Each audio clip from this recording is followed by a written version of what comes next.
Welcome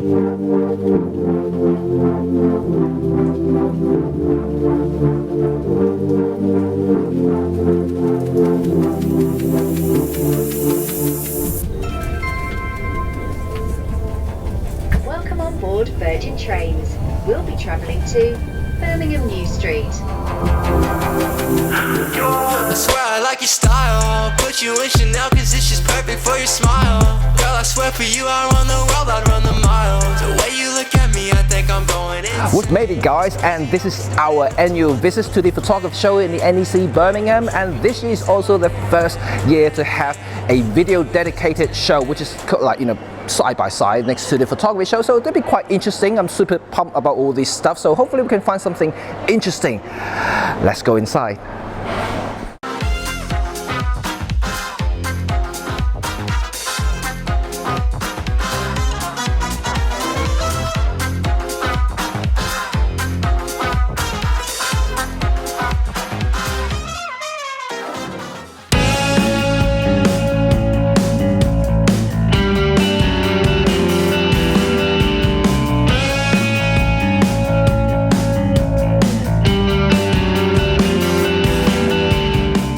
So first I'm going to talk about the lavalier system. Yep.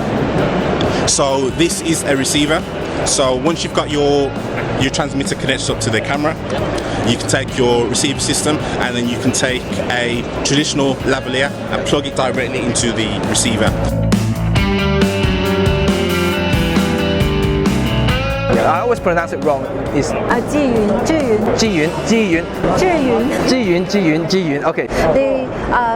The Webu Lab is the flagship product for mirrorless align stabilizers, and so its design is in a very compact size, and where for like the travel filmmakers, as you mentioned, they can easily put it in the backpack and get go. So this product its most like outstanding feature is that it's more compact and very easy to carry. It with the lightweight, and also a special structure designed with this wheel, so you can hold it in a very different way. Let me power it on first, and I recommend you have two handles. Suppose we have two handles, then we don't need to like pull it out and put it on that's cool. here. I like that. All that. I like that. Right? I like that way. When you set up to film that, I recommend you have two of them. Yeah, it's a lot easier than holding that and then trying to pull it up. Yes. And another very obvious design that's different from other gimbals is we have this axis lock on each axis, so it helps starters to easily balance the camera with each axis locked, and then Not when they are going everywhere. yes, and they can also lock it up and put it in really compact like mode, and then put it in the bag.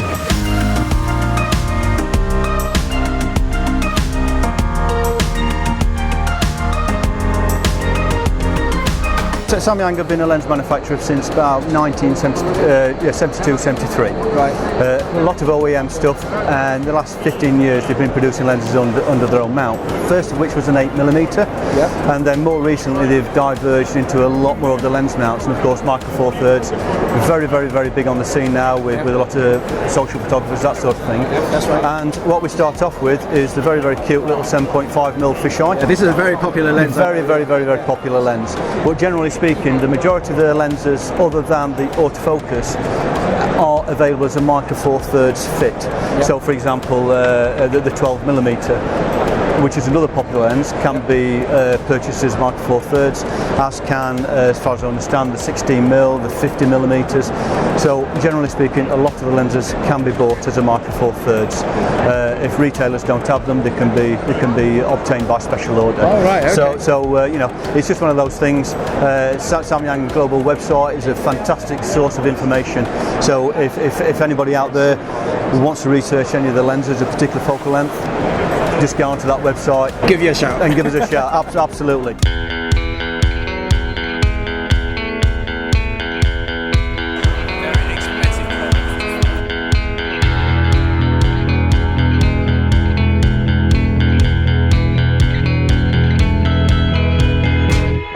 I just love this thing, you know, like I personally do have this lens, and you know that I vlog a lot using this lens, so I always trying to find a filter system that works with this, and this is it. This is a filter that works with the 7 to 14 f2.8 Pro. Yeah, right. And this is design. I show you. Okay. Yep. Easy to take out. We have different color. You can switch to different color. Personalized. Yes, I like that. I like that. And what's the filter size on this? Actually, we know 740 is a very wide angle. Yep. Why there are not many people make this is because actually the light is very easy to get the shadow, the vanity. Yep. But I do many tests and do many design. Right now my adapter you on here, then you have no vanity. Right. Yeah. Okay, that's very good. Yeah. No vignetting. Yeah. That's good. And they're very strong. Yeah. Very strong. In the market, they have another one is use some cap with a sponge to put on. That is not so good, and you cannot make sure the surface is flat. Right. Because if your surface is not flat, the fisheye lens they will have some light tolerance. That's right. There are some problem. Right. And you can change the filter as well on this one. Of course, this is polarizer. It's very easy to take out. Just the same as usual. Yeah. Okay, yeah. Right. And inside, I do some sand polish. Why I do this is because I can absorb the light. Yes. No reflection. So that's no internal Yes. reflection. Yeah, exactly. Or ghosting. Yes. Very, very impressive. I love these things a lot. I'm not joking. This is really good for a lot of ultra wide angle, shots and things like that. Especially when you do videoing using this, you can cut out using ND to cut out a lot of light. So this is really cool. But what interests me the most is this. This is amazing. This is explain Okay. what this is. Yes. As you know, if someone know STC, we are very good at clip-in type filter. This is our new model for Olympus one. You see, just very it tiny. drops straight onto the sensor. In front of sensor, very see. Just put here. That's all. No drop, and you can switch on all your lens. Yeah. It's very easy to use. It saves money. So it has all type of different filters, like at different NDs or. Yeah, exactly. Because we just changed the glasses. The frame is different. Because the frame is patterned by myself. We have many techniques on it. I just switched the glasses. So we have 4 types of the infrared pass, 4 types of the infrared cut, and 3 types of the light pollution. And of course, we have protector. Wow.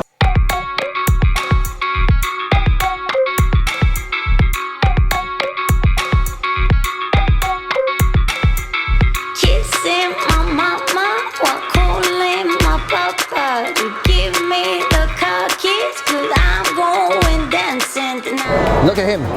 This is our annual meeting at the TPS. We saw each other last year. We've been talking. Yeah, I've spoken to you a couple of times, but other than that, we haven't seen each other. Yeah, what happened? Well, we were supposed to meet and go on a shoot, but I went out to the jungle to try and photograph some jaguars. It was pretty fun. Tom left me dry. Yeah. I was like, Jimmy, rainforest, Jimmy, So no comparison, that's all. Yeah. So I went to the rainforest, but that was good. So I've got all my wildlife lenses ready, Right. So this year, we'll take Jimmy and we'll go and do some wildlife. I think we'll go to Richmond Park and we'll get him photographing some deer, something like that, something a little bit different compared to what we did last time when we went on the street photography. Yeah, in Liverpool Street. But funny enough, someone today, when I was at my talk here at the photography show, came up to me and said, "Hey, I saw you in that video with you and Jimmy," and I was like, "That's brilliant." So there we go. There we go. So yeah, we'll definitely do another collaborations video very soon, and so stay tuned for that. So apart from that, what are you doing in TPS? So I've got a lecture this afternoon on my trip to the rainforest, as we just said about, and of course meeting lots of people. Yeah, you weren't there, so sorry about that. Meeting lots of people, of course looking at some new gear, like what stuff has caught your eye already. I mean, I've already got my Z6 and my kind of Nikon gear, but what other stuff are you picking up at this event?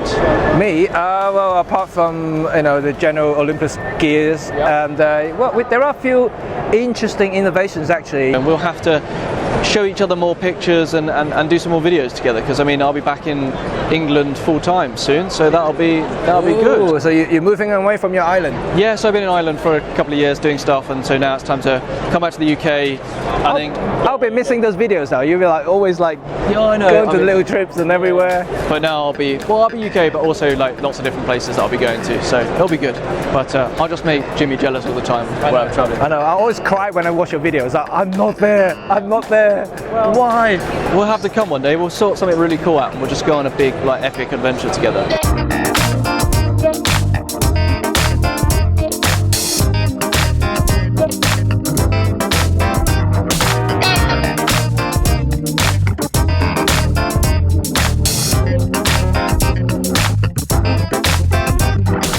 So here we are at the photography show Olympus stand. Next to me is Georgie from Olympus. As promised, we're going to have some Q&A with the lovely Olympus. I don't know if Georgie can answer all of them, but we shall see. I'll do my best. I'll do my best. I have them on my list here, so I'm going to go through the selected questions. I know a lot of you guys are asking for, very specific, especially related to future models. Yeah, we're pretty restricted in what we can say about future models and developments, but we always say, you know, watch this space, see what happens. But yeah, unfortunately, I can't give you much more than that. Would there be a successor or any news on a successor for EM5 Mark II? Unfortunately, I couldn't comment. However,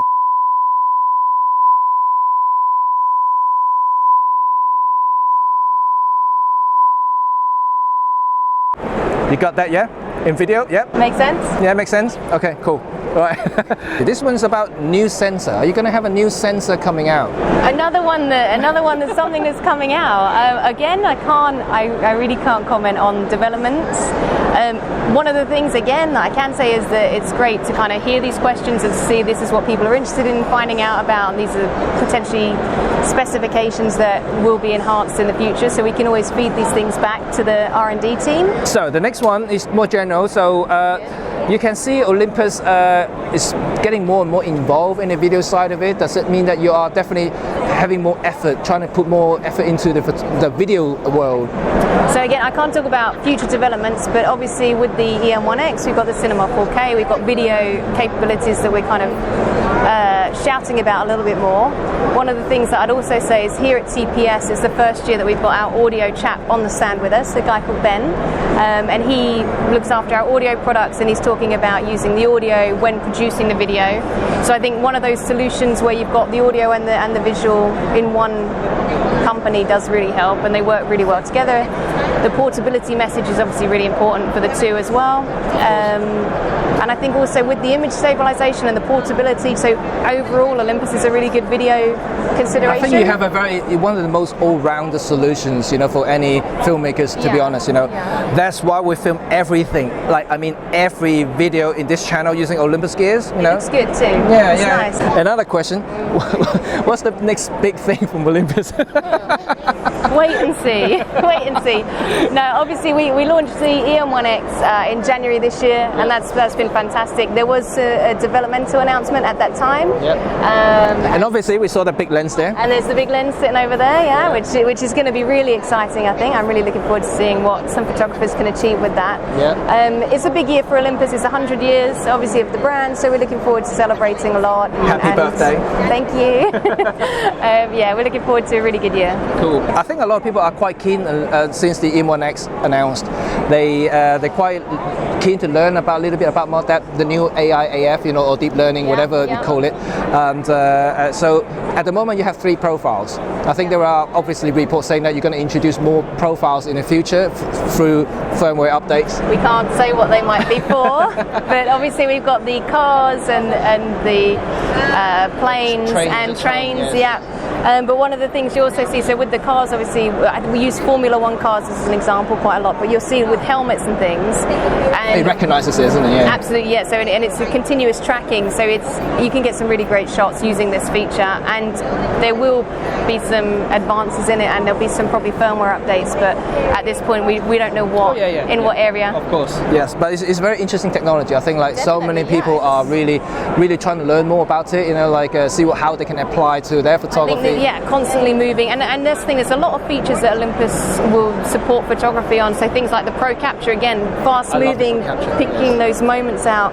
And again, with the continuous tracking with the cars or planes, whatever it might be, it means it's a lot easier for the photographer to shoot these sorts of things. I can say that obviously Olympus likes to support its customers with firmware updates. They're generally free of charge or available on the website. We always encourage people to make sure their cameras are kept up to date. And again, when you come to things like the photography show, when you do the check and clean, you have the option for them to update your firmware for you. So definitely take advantage of that, because you can get some really great new features with these updates. Of course. For no charge. But I couldn't comment on when you might see some features from the X move over. Why are you guys always interested in the future, not now? Talk about the past. It's 100 years. We've got this amazing timeline out the front. A lot of people are like to see, the OI Share app. It's a fantastic app, but I think they want to make it a little bit more powerful, and so that would support maybe even like raw photo editing or even 4K shooting, because at the moment it's restricted to 1080.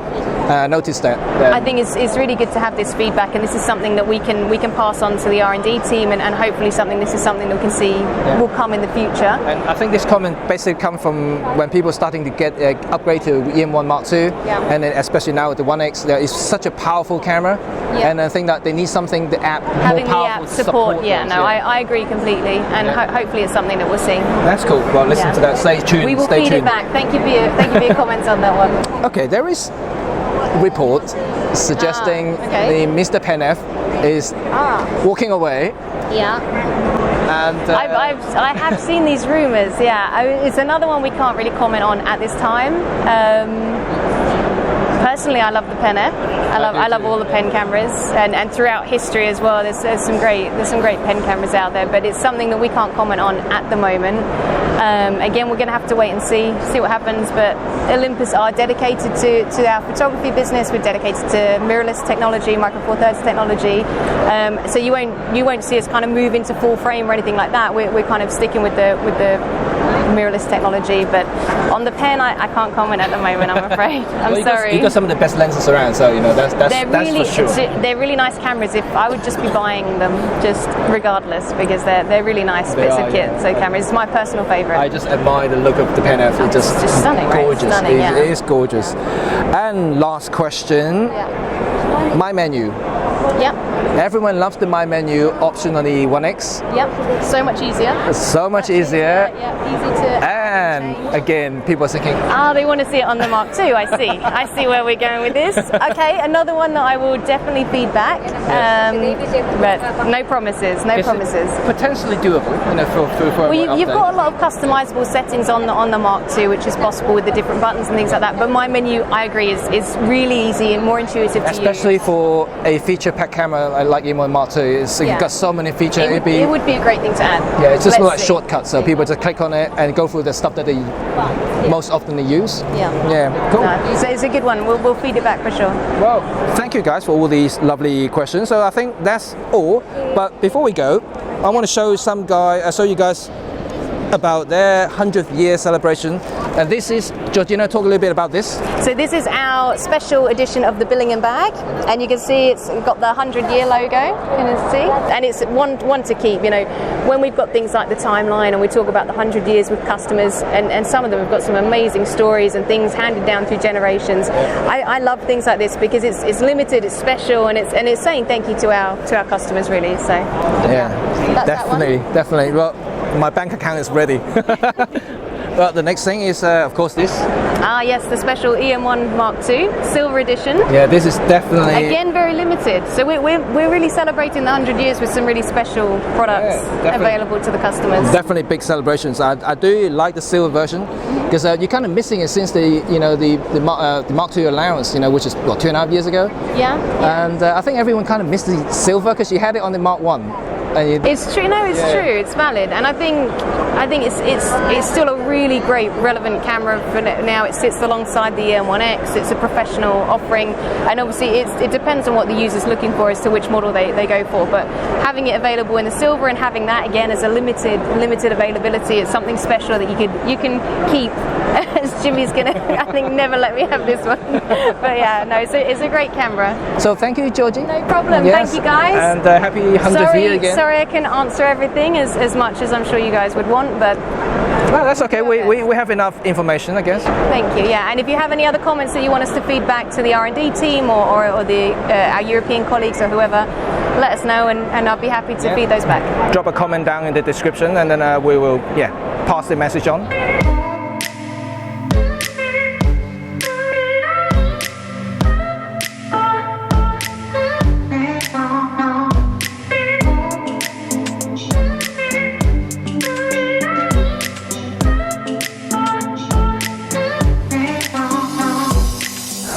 Hello! Hi. Look who's back. Look who's back. Lomography is back, and of course, standing next to me, my good friend Hannah. And I know you got a new lens coming out, and I know it's on Kickstarter. And let's see in real life. Yep, here we go. So, what is this again? It's a Lomagon art lens. Lomagon art lens. So it's another very beautiful full brass Yep. metal lens. It's a very nice thing indeed. It's very unique, actually, these things, and I did test it, some time ago, and it's very, very good to see it actually coming live, and it's successful. The project's It's successful. been doing really well on Kickstarter. Yep. I think there's about 5 days left as Right. we're filming today. Yeah. Okay, wow, that's well. Hopefully, you're going to see this popping around in everywhere. And if you don't know about this lens, head on to Lomography's website or the Kickstarter. They have all the information there. The images come out. It's actually quite special. I have to say. They're really lovely. And Yeah. I was playing with the aperture thing, which is a very unique thing. They have, instead of having the normal aperture blades and things like that, you actually have a full circle. Yeah, thing, it's like a dial, so you've got all the apertures in there, and you Yep. can slide it round. It makes it really easy to use. It's really versatile. Yeah, I do like it, and just gorgeous. I love the brass. It's golden brass, So it always means lucky in Chinese. So gold color is always good. So here it is, the end of day one, and Tracy and I are both really, really tired, and we have met lots of people, and we haven't even actually gone through the entire floor yet. So we're going to be back tomorrow and look at some more. So wish us good luck, and I think I need some rest and food.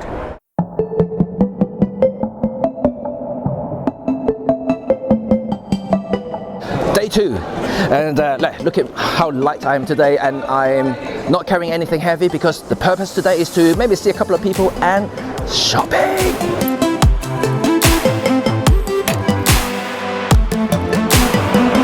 I'm in the queue. I'm very happy because I got the Olympus Goodie Bag. Not just me though, Tracy's got one too. I have no idea what's inside though, but it's actually quite weighty. Let's have a look what's inside. Oh, look at that. It's got a centenary magazine, very thick. That's what makes it weight. And oh, look at that. Lens cloth, useful. Look at this cute little notebook. Oh, look at that. Quite nice. And what's that?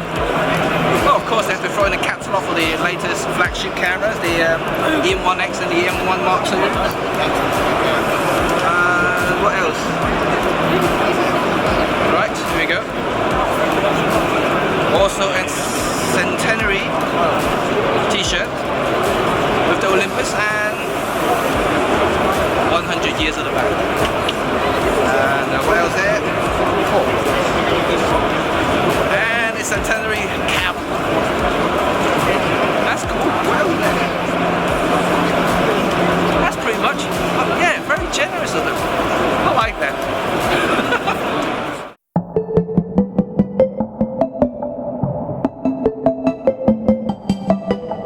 Today, we've bumped into each other at the photography show. I'm here on the Benro stand with Benro. I'm talking a little bit about the kit I use in the studio, which is the Benro Mark III tripod with the G3 ball head. It's a fantastic setup, very sturdy, and I particularly use it for the portraits I shoot because I can use the tensioner on the ball head, okay, just how I like it. So when I focus and I recompose, I can use my head to tilt the camera and then move away, and the camera stays exactly where I want it. Which camera you use? I use a Canon 5 DSR. Yep. So it's quite a heavy camera, so this is very stable. That's what I'm saying. Heavy camera. This is very stable, and yet at 2.8 kilograms, it's also very light. Okay, so with this kind of setup, this is what I use, and it's absolutely fantastic. Awesome. It's brilliant. So we're definitely going to do something together. We're going to do a collaboration of some sort. We're going to rock it. We're going to do something different. And you know what? Moving forward, I mean, number one, it's great to bump into you guys. Absolutely. Always a pleasure. I'm sure that before the show is out, we'll have a drink. We'll have a bit of a party. You know, Rob Pugh is here. Oh, so really? yeah, Oh, dear me. they're all here. So it could get messy. But for the time being, it's great to hook up. And like I said, we'll do something together. Yeah, we absolutely will do something, and I really admire your type of photography. So we're going to showcase, perhaps, you know, a future episode. We're going to see how Ian works in the studio environment. Absolutely. And we're going to see how he creates like amazing work. So definitely we're going to show something. So stay tuned. Yes, and don't forget, if you go to my YouTube channel, you'll see some behind the scenes stuff, and that's Ian Monroe Art.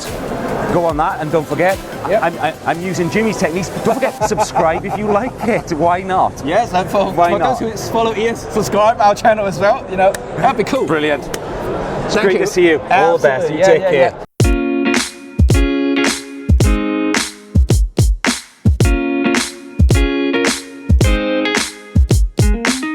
The premise of the holder is exactly the same. So it'll take your 100mm filters, your existing ones. So for you, if you're upgrading, you'll need the holder, and then some extra accessories, which I'll show you as well. Perfect. Okay. So the premise is exactly the same. It fits on your existing adapter rings, so you don't have to worry about buying new adapter rings. Okay. All right. Sure. So that's important for you, Then you can now lock it into place. So it's not going to come off of the adapter ring at all. That's good. That's good. Which you couldn't previously do. Yeah. There's also a half lock. Oh, what's a half lock does? So basically, you can rotate the holder, and it's not going to come off the adapter ring. Yeah. But then once you get it into position, you can lock it again. You can then lock it into place. So great for polarizers and things like that. Or even like for the gradual, you want to like have that slightly different horizons. Okay. Exactly. So you've got all of that. So that's a really user-friendly feature. When you're out in the field, you're able to use this very, very easily. Perfect. Very easily.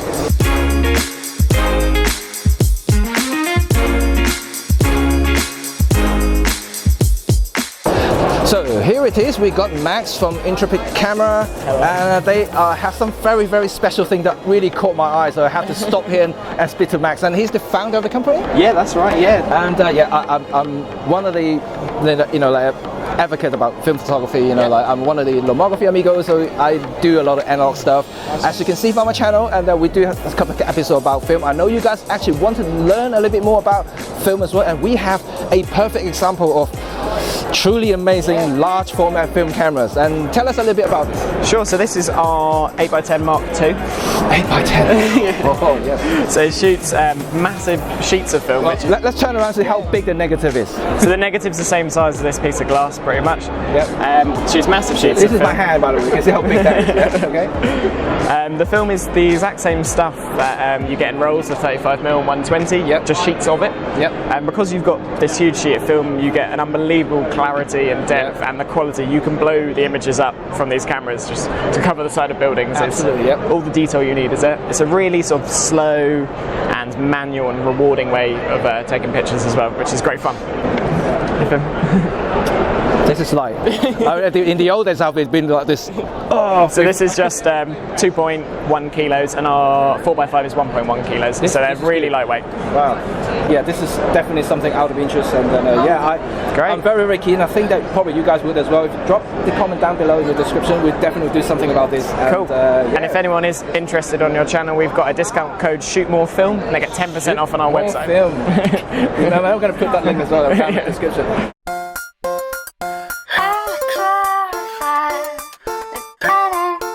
If you used it with photo software, it's basically just the same. The same dials doing the same stuff. So it's the learning curve from photo software to video software is actually pretty short because it's the same. So if you use that for photo already, it'll be like kind of straightforward transition to the video side. Exactly. So we have the big dial is basically going through your footage. One clip at a time. Oh, perfect. Oh, that's good. Yes. This D2 dial going 5 frames at a time. We press function and do the same. It goes 1 frame at a time. Okay. then just like let's say this clip here, we wanna adjust the exposure. Just lovely. Instead of holding the mouse and dragging it. yeah. And one thing I really love about it is controlling your color wheels, because it's very difficult to do any fine adjustment with your mouse. So it's function and contrast and clarity are for shadows. Shadows and the highlights are for midtones, and temperature tint are for highlights. So it's vertical and horizontal movement. So it's very, very accurate to find a perfect spot, and then just press it and it will reset the value again.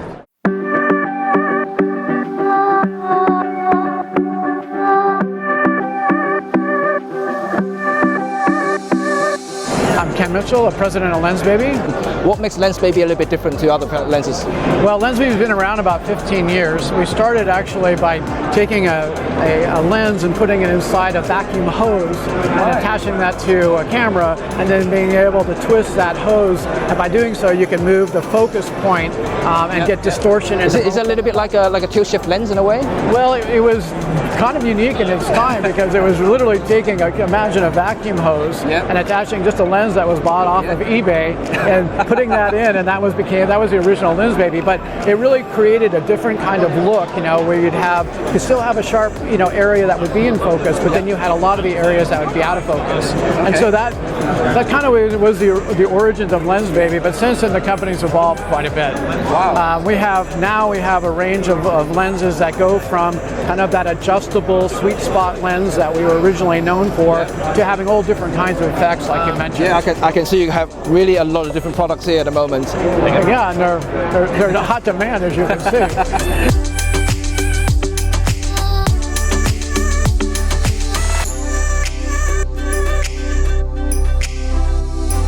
This is called the Moverio? Moverio. Oh, Moverio. Okay, sorry about my pronunciation. So there you go, some guy, as an expert, corrects me. So let's talk a little bit about it. I know there's a big buzz about this, and comparing to some of the normal FPV goggles and things like that. So what's different about your product compared to normal FPV stuff? Okay, so the FPV goggles are great for giving you an immersive experience, but the advantage with this product is you get the FPV feed right through the glasses in front of your eyes, along with all of the flight data. But because they're see-through, they're transparent, you can also keep visual line of sight with your drone. So it really is the only product out there that gives you that experience of both the visual line of sight and the FPV experience. The main difference between the two models is this one's designed more for commercial pilots. Right. So this product features an HDMI and USB Type-C connection. So we have kind of a level of future-proofing there with the Type-C connectivity. And this is plug and play. So all you have to do is power the controller, connect your HDMI to your drone, and then you get the first-person view again through the glasses. The other difference here is the design of the headset. So you can see there's a patented hinge design here, designed for multiple wearers or people of different head sizes or long-term use. We have a magnesium frame that's reinforced. More durable? More durable, absolutely. And has light rain resistance as well. Ah, okay, so this isn't? This one's not, no.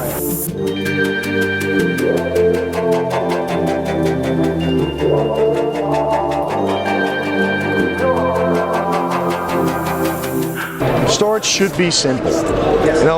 Plenty of creative professionals are basically collecting external hard drives on the go every year around, and this is basically their solution.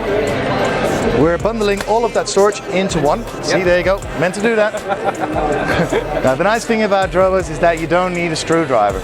As you saw, the front covers are connected via magnets. If you can read a traffic light, you're pretty much already a Drobo expert. Green, all of the drives are okay. Yellow, you probably need to add a drive. Red, one of the drives has failed, so you might need to replace that.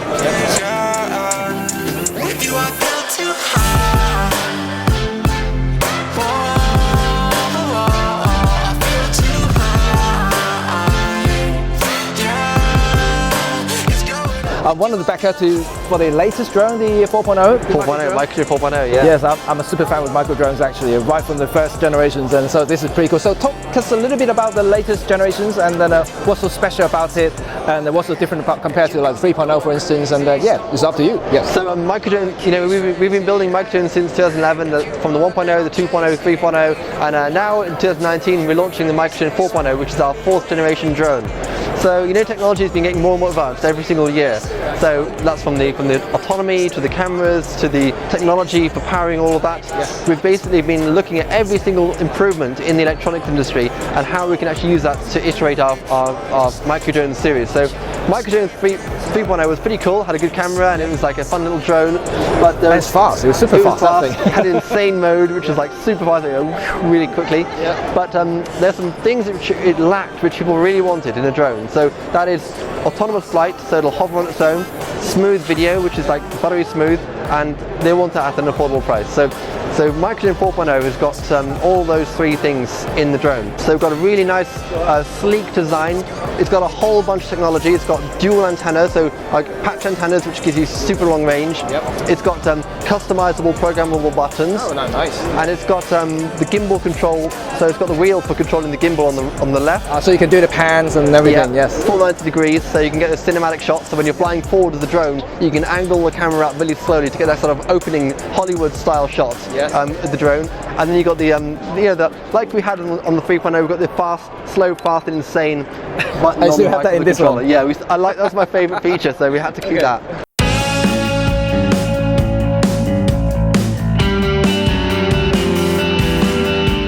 So here we are with Jay Dickman and at the Olympus stand. So we just did a talk about the photography. And so tell us a little bit about that topic very, very gently, because I know a lot of people are interested in your work and they've seen your work already. If you don't know, just Google Jay Dickman. I've been around a while. Yes. What I spoke about today, what I think is so important for the photographer, is this idea of visual narrative. Yes. We are storytellers. Absolutely. We write in light.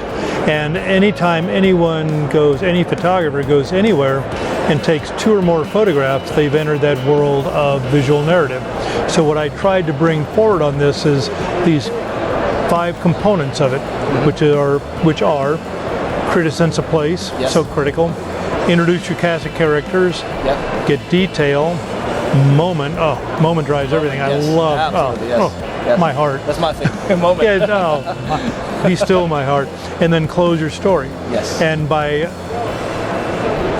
approaching it with that idea in mind, I think you create a better, more engaging body of work. Absolutely. We're the most sophisticated generation ever in terms of visuals. We're bombarded on a daily basis with movies, with advertisements, with National Geographic, incredibly high quality imagery, but you look at 99% of what appears on Facebook and on Instagram, on Snapchat, it's snapshots that have no voice, no legacy beyond that. No.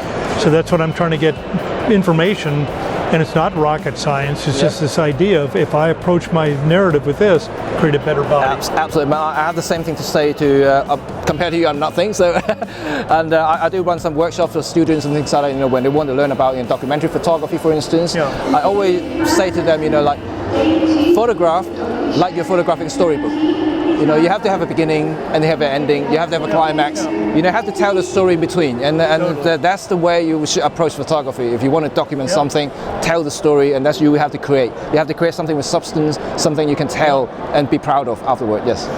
Yeah, and you've got to be careful, because what I see aspiring photographers do is overdo it. Yes. And that's what I said to the audience today is, less is more. And when you edit your work, when you choose which images you're going to use, fall out of love with your photography. You approach it from the idea, from the context of, does this image work? Does it have a connectivity that will flow it to the next photograph? That's what I said. You get a huge geographic story, but by the time you whittle it down, it's 10 or 12 photographs. What criteria are you using to bring those images together and to tell the story? And often it's that approach. And I tell people, look at a great story, I'll keep going back to geographic, that really resonates with you, and break it down. Why is this working with me? And then, wow, well, Jay had mentioned moment. Moment's a big part of it. Moment trumps everything in this world of photography. Absolutely, But it just creates a better body of work, a more engaging body. And with that idea, I said today too, that it's been proven that an audience is going to look at your work for about a half second. I really love that remark. That was brilliant. Yes. Well, I try to be brilliant. It doesn't pull it off very often, but it really is true. Yes. And if you have that body of work of strong image, weak image, it's a weak link theory. You're going to lose them on that. Yes. So that's where it's like when you're going through like a a huge amount of work from people submitting like for critiques and things like that. There's always like when you're flipping through all these images, there will be ones, whoop, they're going to stop. That's when you see that, yes. Completely, completely. And I've seen great books before where you've got a good image, and you get to a weak image, and you've lost it. Yep. It's so critical because our viewership is not that they're fickle, but they are selective. Because again, even though we do share so much weak imagery, snapshots on Facebook and everything, we still have that bottom line criteria that from which we're judging our images, and that's that high level. Absolutely. I totally agree. So, well, thank you. I'm trying to keep this short, and our video is already like probably over 2 days long now. Yeah, it's going to be good luck on editing that one.